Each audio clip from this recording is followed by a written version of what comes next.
Final level of Comrade Cossack's castle.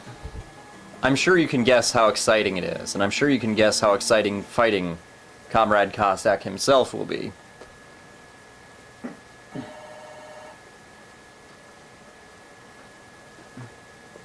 There is the coolest background in the game, except it's out of focus. It's the moon, which I always find funny. They make the Mega Man games off to be in the future, right? I mean, the year 20XDX, and this is gay as hell, and I wanted to emphasize that. But yes, the 20XDX, whatever that is supposed to mean.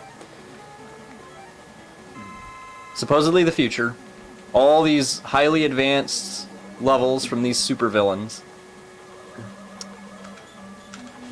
They show all these space age scenes, you know, the moon and the stars.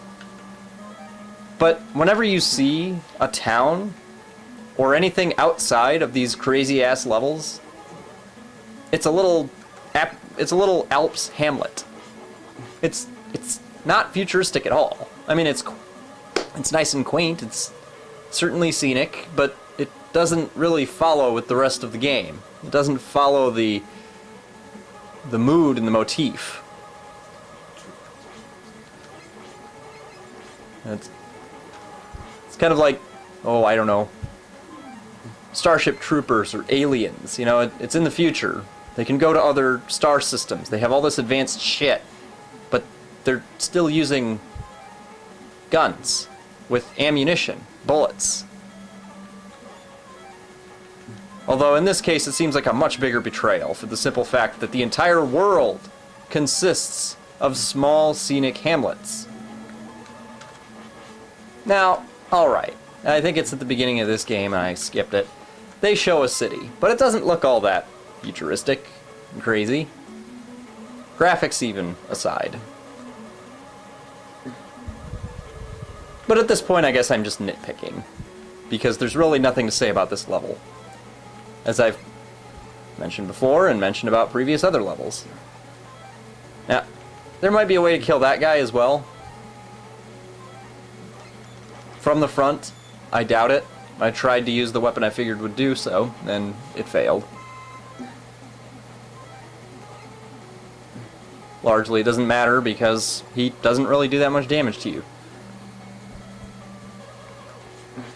Now at this point I'm not terribly low on supplies, but I really end up messing up here and wasting that wire. And as a result, I make it a crusade to refill my shit.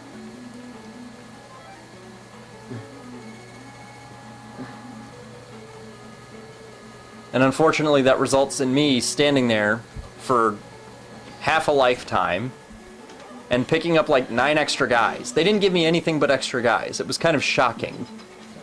I really couldn't believe it. Because normally Mega Man games are a little stingy with extra guys. They'll give them to you, just not in abundance. But eventually I decided to just go in and fight Dr. Comrade.